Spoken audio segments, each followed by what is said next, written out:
Mr. Janelle May Faina for making history as the first Filipina to win an international women's chess crown at the 31st Abu Dhabi International Chess Festival Ladies Blitz, Senator Lapid. To the Committee on Rules.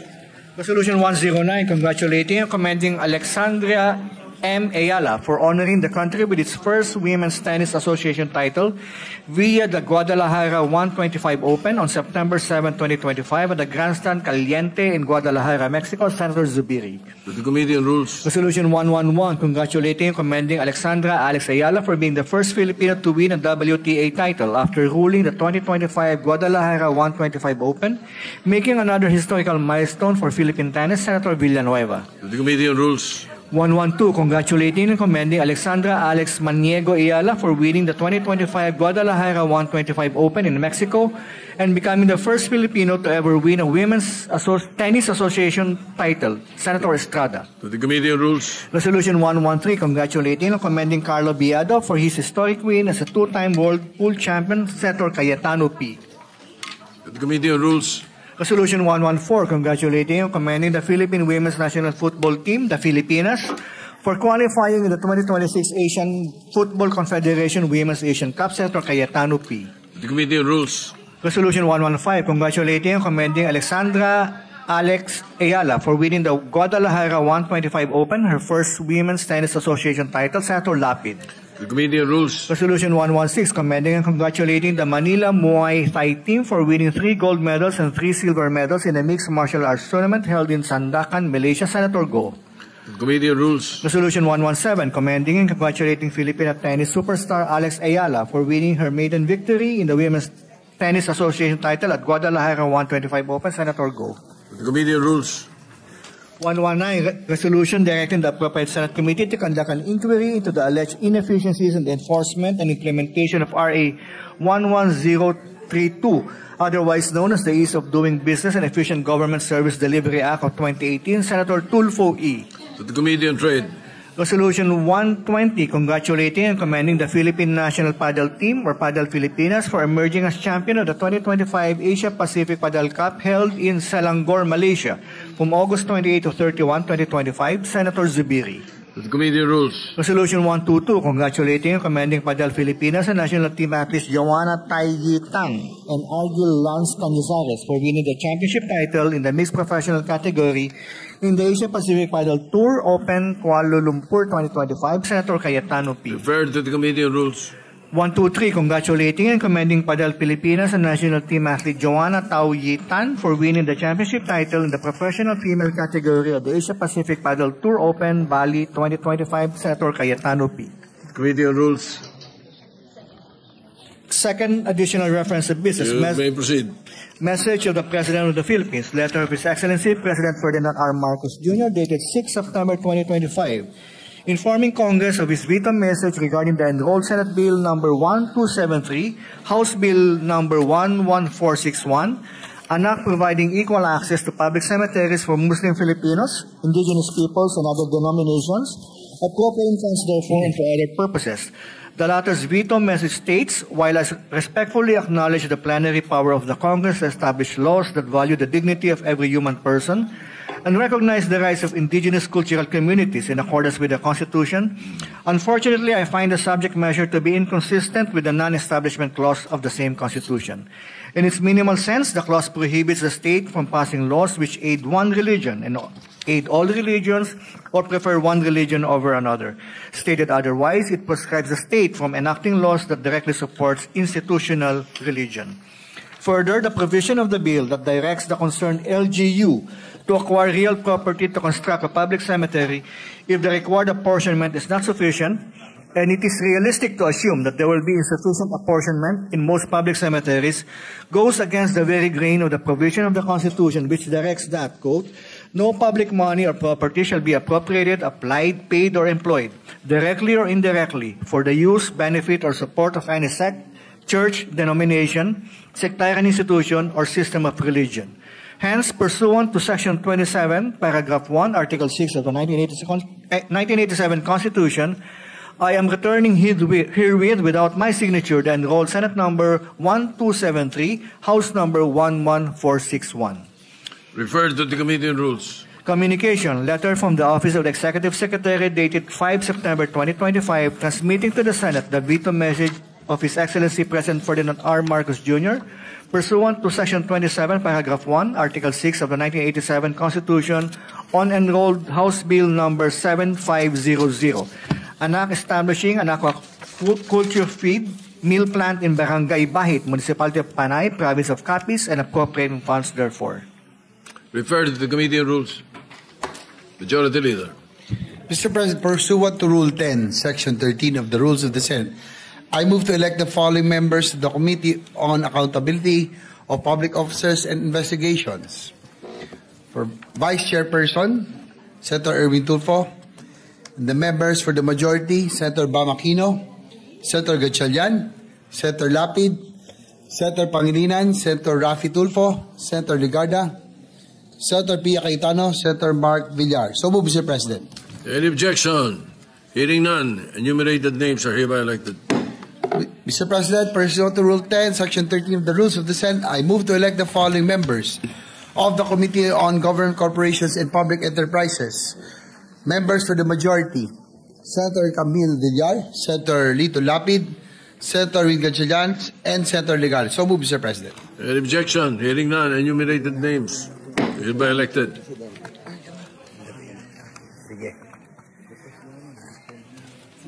Mr. President, pursuant to Rule 10, Section 13 of the Rules of the Senate, I move to elect the following members of the Committee on Public Services. As Vice Chairperson, Senator Ejercito, Senator Gatchalian. As members, for the majority, Senator Aquino, Senator Ligarda, Senator Pangilinan, and Senator Mark Villar. So move, Mr. President. Any objection? Hearing none, so elected. Mr. President, pursuant to Rule 10, Section 13 of the Rules of the Senate, I move to elect the following members of the Committee on Public Works. As for Vice Chairperson, Senator Ejercito, Senator Erwin Tulfo, Senator Marcos, and as members, Senator Camille Villar, Senator Raffy Tulfo, Senator Ligarda, and Senator Lapid for the majorities. So move, Mr. President. Hearing no objection, enumerated names are hereby elected. Mr. President, as to the designation of the members of the Committee on Finance and the Committee on National Defense and Security, Peace, Unification, and Reconciliation, each being composed of 20 members, may I respectfully move that all other senators, excluding the Senate President and the ex-officio members, be elected as regular members of these committees. So move, Mr. President. Any objection? The motion is approved.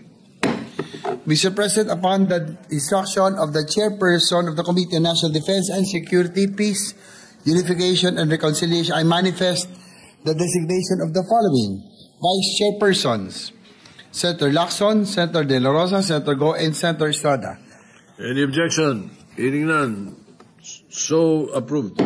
Mr. President, before we adjourn, Senator Robin Hood Padilla is seeking the floor. I move that he be recognized. Senator Robin Padilla is recognized. Maraming salamat po, Ginoong Pangulo, at sa ating pinunong mayorya. Ginoong Pangulo, nabanggit po, pasensya na po, nabanggit po kanina yung patungkol po sa pagbito ng ating mahal na Pangulo sa Equal Access to Public Cemeteries Act. Nais ko lamang po magbigay ng manifestasyon. Go ahead. A'udhu billahi minash shaitanir rajim. Bismillahirrahmanirrahim. Alhamdulillah rabbil alamin. Bismillahi wassalatu wassalamu ala rasulillahi. Assalamualaikum warahmatullahi wabarakatuh. Ginoong Pangulo, ako po'y tumatayo ngayon upang ipahayag po ang aking saloobin bilang pangunahing may akda at sponsor sa ginawang pagbito ng ating mahal na Pangulo sa panukalang ating pinasa sa bulwagang ito, ang Equal Access to Public Cemeteries Bill. Ang batayan ng bito ay ang non-establishment clause ng ating konstitusyon at ang pagbabawal sa paggamit ng pondo ng bayan para sa layuning pangrelihiyon. Subalit, malinaw pong dapat idiin ang panukalang ito ay hindi pagtatag, hindi pagsuporta, at hindi rin pagpabor sa anumang relihiyon. Ang ating layunin ay malinaw: tiyakin ang kawalan ng diskriminasyon at igarantiya ang pantay na pagtrato sa paggamit ng isang serbisyong hindi may kakaila na mahalaga sa bawat Pilipino, ang marangal na himlayan. Ang pampublikong sementeryo, Ginoong Pangulo, ay likha ng Estado at ng pinamamahalaang ng Estado. Ang paglalaan ng bahagi nito para sa ating mga kapatid na Muslim, para sa mga katutubo, at para sa iba pang denominasyon ay hindi pagtatag ng relihiyon, kundi pagkilala na ang bawat isa, saan man nanggaling, anumang pananampalataya, ay may karapatang mailibing ng may dignidad. Ang mismong ating saligang batas, Artikulo 2, Seksyon 11 at 22, ay nagsasaad na dapat pahalagahan ng Estado ang dignidad ng bawat tao at kilalanin ang karapatan ng ating mga katutubo. Dagdag pa po rito, ang paggamit ng pondo ng bayan para rito ay hindi para sa relihiyon, kung hindi para sa kapakanan ng mamamayan. Ang paglilibing ay hindi lamang seremonyal, ito ay pangunahing pangangailangan ng tao. Ang pagbibigay ng disenteng libingan, anuman ang pananampalataya, ay isang sekular, makatao at konstitusyonal na tungkulin ng ating pamahalaan. Ginoong Pangulo, hindi sapat ang pagiging neutral upang makamtan ang tunay na pagkakapantay-pantay. Tungkulin ng Estado na magbigay akomodasyon sa mga nasa laylayan upang lubos nilang maisagawa ang kanilang karapatan. Kung hindi ito gagawin ng Estado, mananatili ang isang sistemang pumapabor sa nakakarami, habang ang mga minorya ay kailangan bumiyahe ng malayo.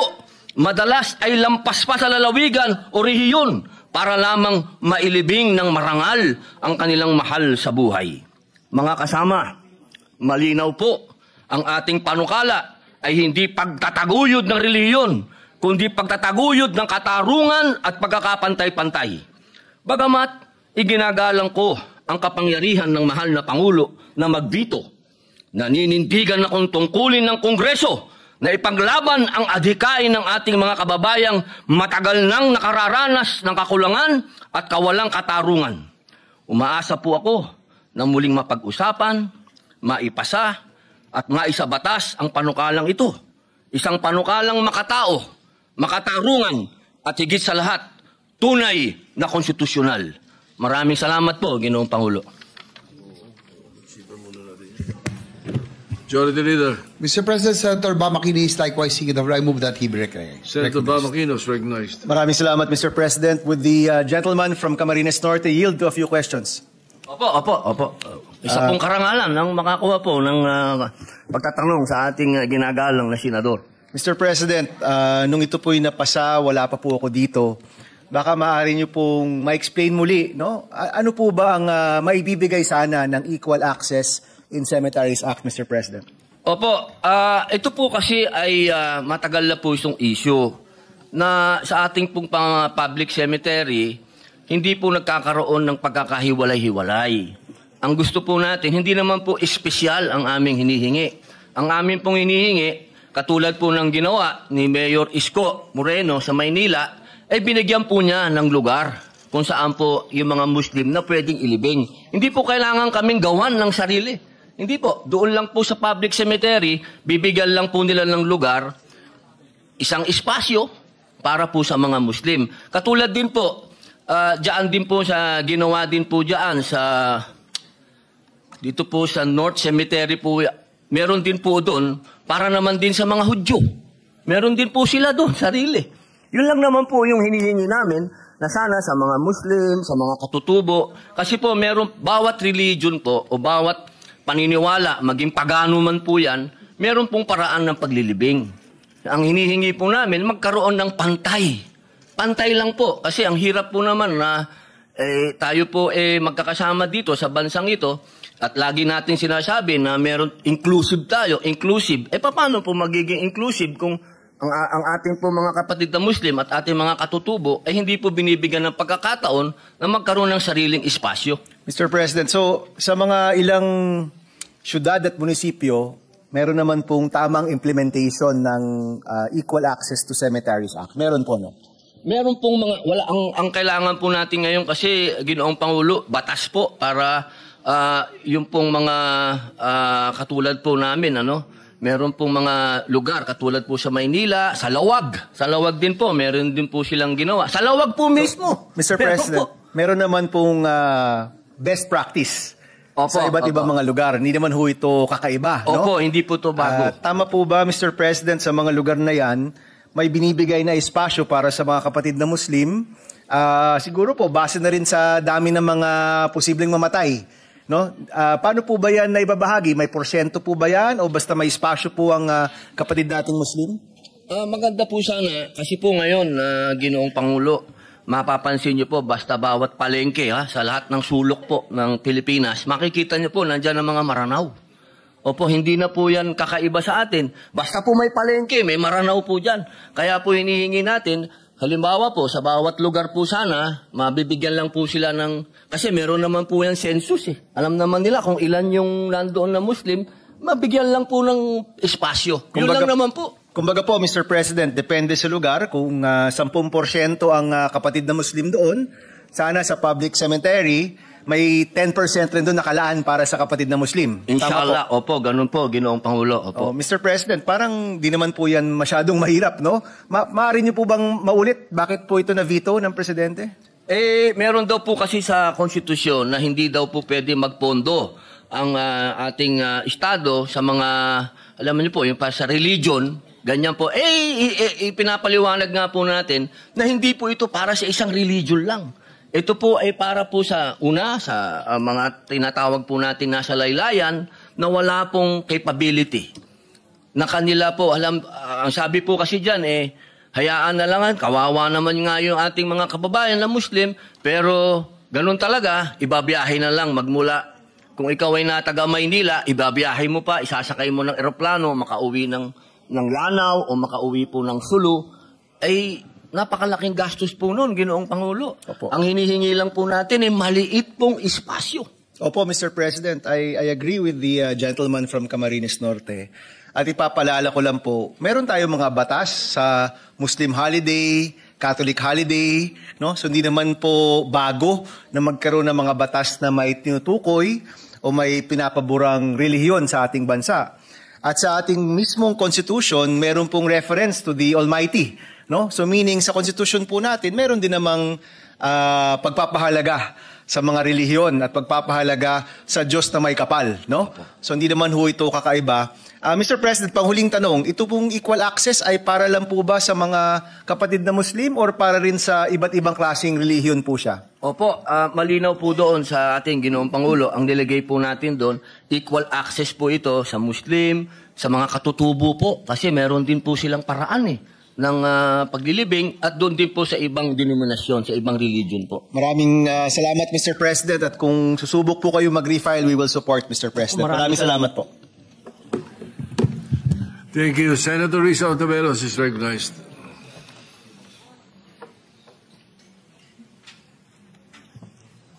Salamat po, Mr. President. Hindi po ito interpellation, kundi isa lamang pong manifestasyon.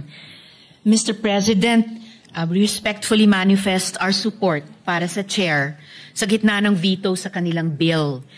Ang paglalaan ng special burial areas para sa ating mga kapatid na Muslim at katutubo sa mga public cemeteries.